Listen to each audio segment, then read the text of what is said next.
శ్రీ విష్ణు రూపాయ నమశివాయ. తొందరలో మాఘమాసం వచ్చేస్తుంది. మాఘమాసం మొట్టమొదటి 9 రోజుల్ని శ్యామలా నవరాత్రులు అని పిలుస్తారు. ఈ మధ్య అందరూ అడుగుతున్నవి శ్యామలా నవరాత్రులకి సంబంధించినవి 6 ప్రశ్నలున్నాయి. ఆ 6టికి సమాధానం ఈ వీడియోలో తెలుసుకుందాం.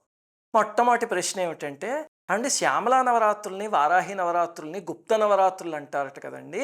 గుప్త నవరాత్రులు అంటే అందరూ చేసుకోకూడదట, అదేదో రహస్యమైన ప్రక్రియట కదా, నిజమేనా అని అడుగుతున్నారు. ఇది చాలామంది భయపడుతూ అడుగుతున్నారు. ఈ ప్రశ్న ఇక్కడే కాదు, ఇంకొక 2 విషయాల్లో కూడా నన్ను బయట ప్రవచనాలకు వెళ్ళినప్పుడు కూడా చాలామంది అడుగుతూ ఉంటారు. ఏమిటంటే, లలితా సహస్రనామాన్ని లలితా రహస్య సహస్రనామ స్తోత్రం అంటారట కదా, అంటే అది అందరూ పైకి చదవకూడదట, లోపల నెమ్మదిగా చదువుకోవాలి అంటారట, నిజమేనా అని కొంతమంది.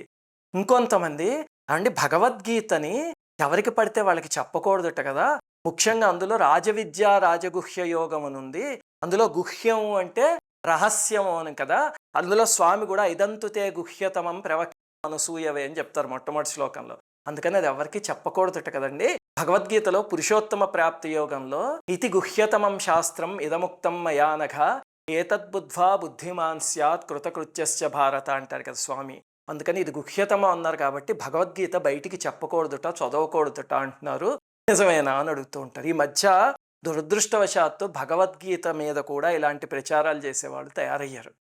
గుర్తుపెట్టుకోండి, ఇక్కడ మీరు తెలుసుకోవాల్సిన ఒక ముఖ్యమైన విషయం ఏమిటంటే, గుహ్యము, గుప్తము, రహస్యము అంటే ఆధ్యాత్మిక పరిభాషలో ఈ పదాలకు అర్థం ఏమిటి అంటే, ఎక్కడైనా గుప్తం అని కానీ, గుహ్యం అని కానీ, రహస్యం అని కానీ చెప్పారంటే ఇందులో మనకి మామూలుగా కంటికి కనిపించనివి, బయటికి అర్థం కానివి గొప్ప విషయాలు ఉన్నాయి అని చాలా జాగ్రత్తగా తెలుసుకోండి ఇది అని. అలాగే శ్రద్ధగా ఆచరించండి, శ్రద్ధ లేని వాళ్ళకి మాత్రం ఇది ఇయ్యకండి అని చెప్పడాన్ని గుప్తము, రహస్యము, గుహ్యము అనే పదాలతో సూచిస్తారు తప్ప అది మనం చదవకూడదు అని అర్థం కాదు. ఇప్పుడు శరన్నవరాత్రులు, వసంత నవరాత్రులు అందరికీ తెలుసు కదా, ఒకటి అక్టోబర్లో వస్తాయి, ఒకటి ఉగాది సమయంలో వస్తాయి. ఆ నవరాత్రుల్ని పందిళ్లలో సామూహికంగా సమాజ అభ్యున్నతి కోసం అందరూ కలిసి జరుపుకోవచ్చు. శ్యామలా నవరాత్రులు, వారాహి నవరాత్రులు మన ఆధ్యాత్మిక అభ్యున్నతి కోసం, మన కుటుంబం కోసం మనం ఇంట్లో చేసుకునే నవరాత్రులు అవి. సాత్వికమైన మార్గంలో ఎవరైనా వాటిని చేసుకోవచ్చు, అందులో సందేహం లేదు, మీరు సంశయించాల్సిన అవసరం లేదు. గుప్తం అనే పదానికి అర్థం ఇది. అంతేకాని ఆధ్యాత్మిక పరిభాష తెలియకుండా అలాంటి పదాలని అపార్థం చేసుకోకండి. భగవద్గీత కూడా ఎవరైనా చదువుకోవచ్చు, లలితా సహస్రనామం కూడా ఎవరైనా గురువు దగ్గర తప్పులు లేకుండా చక్కగా నేర్చుకుని ఎవరైనా చదువుకోవచ్చు. సరే, ఇంకందరూ అడుగుతున్న రెండో ప్రశ్న, శ్యామలాదేవి క్షుద్రదేవత, ఉగ్రదేవత అని చెప్తున్నారండి, ఇది ఎంతవరకు నిజము? ఈ ప్రశ్న మీరు అడగడము, దానికి మీరు అడిగారని నేను సమాధానం చెప్పడం రెండూ కూడా ఎంతో బాధాకరం. బాధ వేస్తుంది ఇలాంటి ప్రశ్నలు చూస్తే. ఆవిడెవరో రామాయణంని నానా తిట్లు తిడుతూ పుస్తకాలు రాస్తే ఎవరైనా మన దగ్గరికి వచ్చి, ఏమిటండి రాముడు దుర్మార్గుడు కదండి, రాముడిని పూజించవచ్చా అని అడిగితే మనం ఎంత బాధపడతాము. ఇది అలాంటి బాధాకరమైన విషయమే. ఇది ఉపాసన అంటే ఏమిటో తెలియని వాళ్ళు చేస్తున్న ప్రచారం. గుర్తుపెట్టుకోండి, శ్యామలాదేవి అంటే సరస్వతీదేవికి ఇంకొక స్వరూపం. అసలు ఏ దేవతకైనా ఉగ్రదేవత, శాంతదేవత ఇలాంటివి మనం ఆపాదించేకూడదు.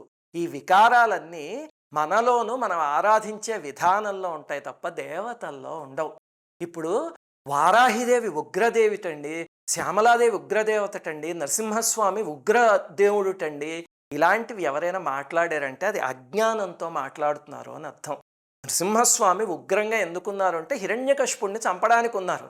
ఆ తర్వాత స్వామి ప్రహ్లాదుని అనుగ్రహించారా? అలాగే వారాహిదేవి దండనాథ దేవత, భండాసుర వధలో ఆ సైన్యాన్ని అంతటిని, భండాసురుడి సైన్యాన్ని సంహరించారు. ఇది మీకు గతంలో చెప్పాను. కానీ నరసింహస్వామి, వారాహిదేవైన, శ్యామలాదేవైన వాళ్ళందరూ చల్లని దేవతలు, ఆరాధించే వాళ్ళని అనుగ్రహించే దేవతా స్వరూపాలు. అందుకని అజ్ఞానంతో అటువంటి మాటలు అనుకోకండి. శ్యామలాదేవి ఎవరు అంటే లలితాదేవి యొక్క బుద్ధిశక్తి నుంచి పుట్టిన తల్లి. కాళిదాస మహాకవి మొట్టమొదట పాపం ఏమీ తెలియని మందబుద్ధిలా ఉంటే కేవలం శ్యామలాదేవి అనుగ్రహంతో, శ్యామలా దండకంతో మహాకవి అయిపోయి భారతదేశంలో వ్యాస వాల్మీకుల తర్వాత మహర్షితుల్యమైన కవిత్వాన్ని అందించారు మహానుభావులు. ఎక్కడి నుంచి వచ్చింది ఆయనకు ఆ శక్తి? శ్యామలాదేవి అనుగ్రహంతో వచ్చింది, అంతేనా? గుర్తుపెట్టుకోండి, ఏ దేవతనైనా, ఏ దేవుణ్ణైనా సరే ఆరాధించటానికి సాత్వికమైన మార్గం ఉంటుంది, క్షుద్రమైన మార్గం ఉంటుంది. ఎవరినైనా, లలితమ్మవారినైనా, లక్ష్మీదేవినైనా, ఎవరినైనా ఏ మార్గంలో అయినా ఆరాధించవచ్చు. మనం మాత్రం ఎప్పుడు శుద్ధ సాత్వికమైన మార్గాన్ని మాత్రమే అవలంబించాలి. రెండో మార్గం ఉంది కదా అని అది తీసుకోకూడదు. ఇవే మన ఛానల్లో నేర్పుతున్న పూజలు. మన ఛానల్లో ఉన్న ఏ పూజనైనా మీరు నిస్సందేహంగా చేసుకోవచ్చు. ఎందుకంటే అక్కడ చెప్పేవన్నీ సాత్వికమైన పూజలు మా ఇంట్లో మేము అవలంబించి ఆ తరువాతే మీకు నేర్పిస్తాం. ఇప్పుడు శ్యామలాదేవి పూజ శ్రీవాణి ఛానల్లో ఉంది. అందులో ఏమున్నాయి? శ్యామలాదేవికి షోడశోపచార పూజ, శ్యామలాదేవి స్తుతి, శ్యామలాదేవి దండకం, ఈ మూడు చేసుకోమని ఉంది. ఈ మూడు చేయడానికి ఎటువంటి అభ్యంతరము లేదు, ఎవరైనా చేసుకోవచ్చు. ఆ స్తుతి దండకం కూడా ఎందుకంటే మాతంగీం తాం గుణగానేనా అని శాస్త్రంలో ఒక మాట చెప్పారు మహర్షులు. అంటే అమ్మవారు మాతంగీదేవి స్తోత్రం చేస్తే వెంటనే తృప్తి పొందుతుంటారు. అందుకే కదా కాళిదాసును అనుగ్రహించింది అమ్మవారు. అందుకే స్తుతి దండకం అవి పెట్టాం. షోడశోపచార పూజ ఎవరైనా చేసుకోవచ్చు. అలాగే శ్రీవాణి ఛానల్లో ఉన్న పూజ చిన్నపిల్లలు, పెద్దవాళ్ళు, స్త్రీలు, పురుషులు ఎవరైనా శుచిగా ఉన్న సమయంలో హాయిగా చేసుకోవచ్చు. ఈ మధ్య జగద్గురువులు శ్రీ శ్రీ శ్రీ విధుశేఖర భారతీ స్వామి కూడా అమ్మవారిని సాత్వికమైన మార్గంలో ఎవరైనా ఆరాధించుకోవచ్చు అని చెప్పారు. ఆ వీడియోలు మన ఛానల్లో ఉన్నాయో అవి చూశాక కూడా మీకు ఎందుకు ఇంకా సందేహం? జగద్గురువులే చెప్పారు. ఏ గురువుని తీసుకున్నా మీరు శంకర సాంప్రదాయాన్ని అనుసరించే ప్రతి గురువులు కూడా శృంగేరి జగద్గురువుల దగ్గరికి వెళ్ళి శిరస్సు వంచి పాదాభివందనం చేస్తారు, అంతేనా? అంతోటి జగద్గురువులే చెప్పాక ఇంకా సందేహం ఎందుకండి? మళ్ళీ నన్ను అడగడం ఎందుకు? అలాగనే ఇంకొకటి గుర్తుపెట్టుకోండి, అర్హత లేని వాళ్ళకి ఎప్పుడూ నవరాత్రులు చేయాలనే శ్రద్ధే పుట్టదు. అమ్మవారు పుట్టనివ్వరు. మన శ్రద్ధగా ప్రతి సంవత్సరం చేసుకుంటున్నాము అంటే అదే మన అర్హత అని అర్థం. అందుకని అనుగ్రహం ఉన్నవాళ్ళు మాత్రమే చేయగలరు, ఎవరు పడితే వాళ్ళు చేయలేరు. అనుగ్రహం ఉన్న వాళ్ళందరూ హాయిగా చేసుకోండి. మీకు చెయ్యాలి అనే శ్రద్ధ పుట్టటమే అమ్మవారి అనుగ్రహం ఉంది అని అర్థం. ఇంకా మూడవ ప్రశ్న, ఏమండి పీరియడ్స్లో శ్యామలాదేవికి కానీ వారాహిదేవికి కానీ పూజ చేస్తే కుటుంబం మొత్తం నాశనం అయిపోతుంటా, పిల్లలందరూ చనిపోతారట, వంశం అంతా నాశనం అయిపోతుందని చెప్తున్నారు, నిజమేనా అని అడుగుతున్నారు. ఇది ఎలాంటిదంటే, ఎవరో పాపం కొత్తగా ఒక ఇల్లు కట్టుకున్నారనుకోండి, ఒక పాకలోంచి ఒక డాబా ఇంట్లోకి వెళ్తూ ఉంటే ఎవడో భూకంపం వచ్చిందనుకో, ఆ డాబా మొత్తం కూలిపోతుంది, కూలిపోయి దాని కింద అందరూ నలిగిపోతారు, జాగ్రత్త అని భయభ్రాంతుల్ని చేయడం ఎలాంటిదో ఇది అలాంటిదే. పీరియడ్స్ ఉన్నప్పుడు పూజ చేసే స్త్రీలు అసలు ఎవరైనా ఉంటారా? ఆ మాత్రం స్త్రీమూర్తులకి తెలియదా? ఎవరైనా పీరియడ్స్ సమయంలో పూజా మందిరం జోలికి వెళ్తారా? తెలుగు రాష్ట్రాల్లో కానీ కన్నడీగులు కానీ ఎవరైనా, ప్రతి స్త్రీమూర్తికి తెలుసుకున్న బేసిక్ విషయం ఇది. ఋతుక్రమంలో ఉన్నప్పుడు ఎవ్వరు పూజా మందిరం జోలికి వెళ్ళరు. కొంతమంది అయితే ఇంట్లో సహాయం అది ఉన్నవాళ్ళు హాయిగా పక్కన కూర్చుని ఋతుక్రమాన్ని పాటిస్తారు. సహాయం లేకుండా ఇంట్లో కలిపేసుకునే వాళ్ళేనా ఆ 4-5 రోజులు అసలు పూజా మందిరాల జోలికి, పూజల జోలికి ఎవ్వరు వెళ్ళరు. ఇది ప్రతి స్త్రీమూర్తికి తెలుసు. ఇంకా మనం ఇది జనాన్ని భయభ్రాంతుల్ని చేయడం ఎందుకు? శ్రీకృష్ణ జన్మాష్టమో, శ్రీరామనవమో, శివరాత్రో, నవరాత్రో, వీటికి మనం చెయ్యాలంటే ఏ నియమాలు పాటిస్తామో అవే నియమాల్ని వారాహి నవరాత్రులైనా శ్యామలా నవరాత్రులైనా పాటిస్తే సరిపోతుంది. ఇంకేం కొత్త నియమాలు పాటించక్కర్లేదు. అలాగనే స్త్రీలు ఎవ్వరూ రజస్వల కాలంలో అసలు పూజే చెయ్యరు. అది ప్రతి శ్రీమూర్తికి తెలుసు, అది మనం చెప్పాల్సిన అవసరం కూడా లేదు. అలాగనే ఇంకొన్ని నియమాలు ఉన్నాయి. ఇవి మీకు శ్యామలా నవరాత్రుల వీడియోలో వివరంగా చెప్పాను, వినండి. ఇక్కడ కూడా క్లుప్తంగా చెప్తా. ఆ 9 రోజులు మాంసాహారానికి దూరంగా ఉండండి నవరాత్రులు చేసేవాళ్ళైతే.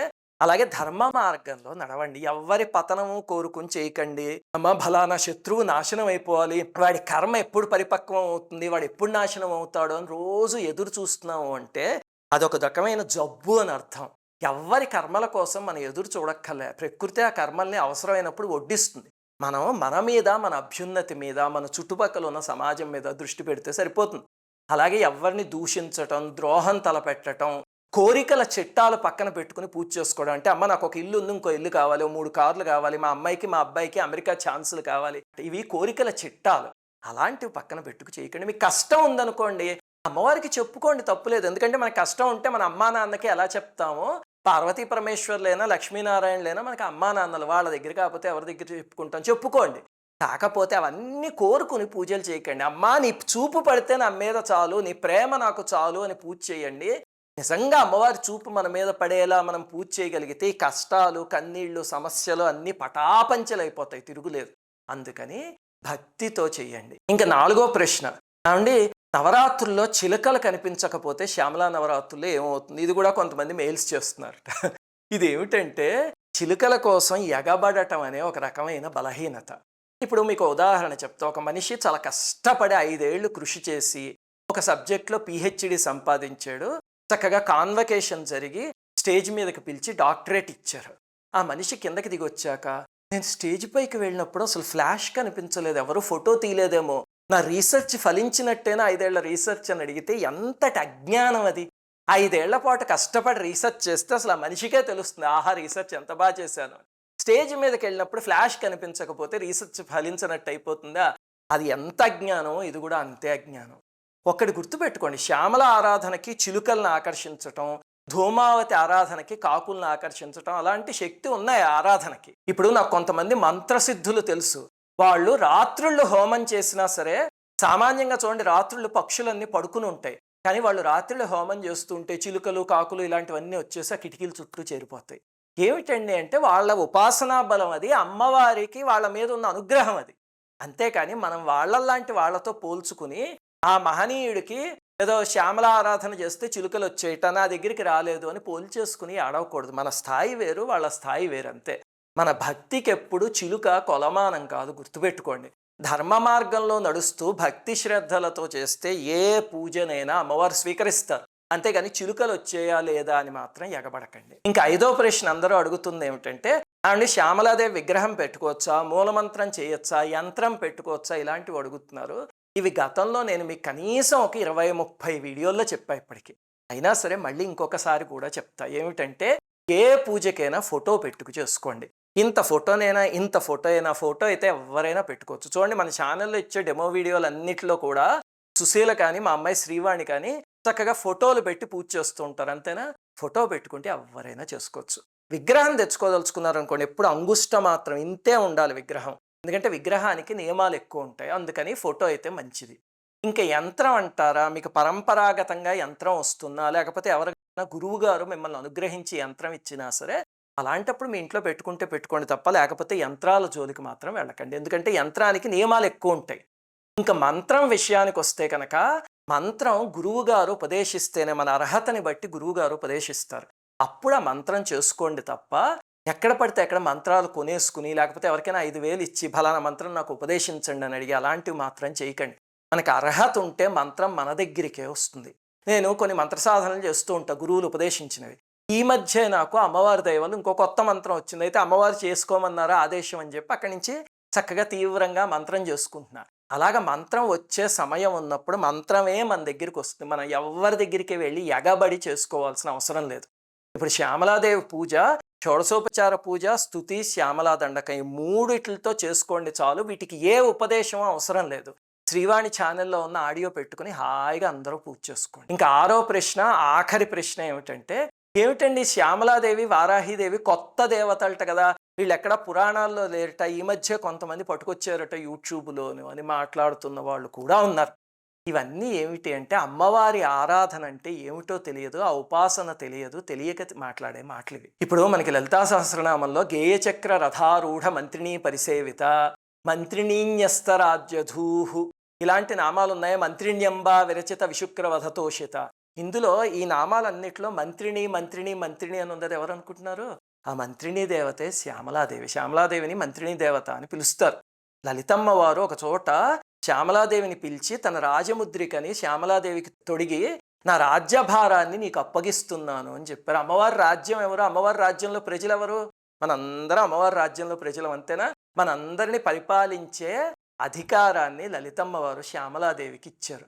అలాగే మణిద్వీప వర్ణన తెలుసు కదా మీ అందరికీ, చాలామంది చదువుతున్నారు కూడా. అందులో నివాస నగరీసేయం శ్యామాయా పరికీర్తితా సేవార్థ నగరీత్వన్య మహాపద్మాటవీ స్థలే, అంటే అమ్మవారి మణిద్వీపంలోనే ఆ పక్కనే కదంబవనంలో శ్యామల అమ్మవారు కూడా ఉంటారు అని మణిద్వీప వర్ణంలో చెప్పారు. మణిద్వీప వర్ణన ఎక్కడిది? బ్రహ్మాండ పురాణంలోది.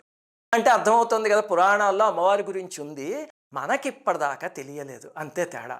ఈ మధ్య అదృష్టం ఏమిటి అంటే, మనకి యూట్యూబులు ఇలాంటి సోషల్ మీడియా వచ్చాక చాగంటి వారు, సామవేదం వారు, వద్దిపత్తి వారు ఇలాంటి వాళ్ళందరూ చెప్పిన ప్రవచనాలు మనలాంటి జనబాహుళ్యంలోకి వచ్చి మనకు కొత్త విషయాలు తెలుస్తున్నాయి. ఇప్పుడు ఉదాహరణకి మా తాతగారి టైం తీసుకోండి. మా తాతగారి టైంలో 1000 మందిలో 5గురికి సౌందర్యలహరి వస్తే గ్రేట్. ఇప్పుడు 100 మందిలో దాదాపు 90 మంది స్త్రీలకి సౌందర్యలహరి వస్తుంది. కొన్ని శ్లోకాలైనా వస్తున్నాయి. కారణం ఏమిటంటే, సామవేదం వారు అలాంటి మహనీయులు సౌందర్యలహరి గురించి బోలెడు ప్రవచనాలు చేసేసరికి ఆ ప్రవచనాలు మన దాకా వచ్చి ఆహా నేర్చుకోవాలనిపించి మనం నేర్చుకుంటూ ఉంటే సౌందర్యలహరి వస్తుంది, అంతేనా? అంతేగాని ఎవడో కువ్యాఖ్య చేస్తూ సౌందర్యలహరి ఈ మధ్య వచ్చిందండి, అది పారాయణ చేయకూడదు, అది ముందు నుంచి లేదు, మీ తాతగారికి వచ్చా అంటే వాడిని వెంటనే తిరిగేసి అడగండి, మీ తాతగారు ఎప్పుడైనా మొబైల్ వాడారా, మీ తాతగారు యూట్యూబ్ వాడారా, నువ్వు ఎందుకు వాడుతున్నావు యూట్యూబ్ మొబైల్ అని. అర్థమైంది కదా? అందుకని ఇలాంటి విషయాల్లో సామవేదం వారు, వద్దిపత్తి వారు ఇలాంటి ఉపాసకులు చెప్పిన వినండి. మీకు కావాలంటే వీడియో కింద సామవేదం వారు శ్యామలాదేవి గురించి చెప్పిన ఒక వీడియో లింక్ ఇస్తాం, అవి వినండి. వింటే మీకు శ్యామలాదేవి తత్వం ఏమిటి అనేది అర్థమవుతుంది. శ్రీమాత్రే నమః. అందరికీ నమస్కారం. మన ఆధ్యాత్మిక వీడియోల్ని 3 ఛానల్స్గా విభజించాం. 3 ఛానల్స్కి సబ్స్క్రైబ్ చేసుకొని పక్కనే ఉన్న బెల్ ఐకాన్ని క్లిక్ చేయండి.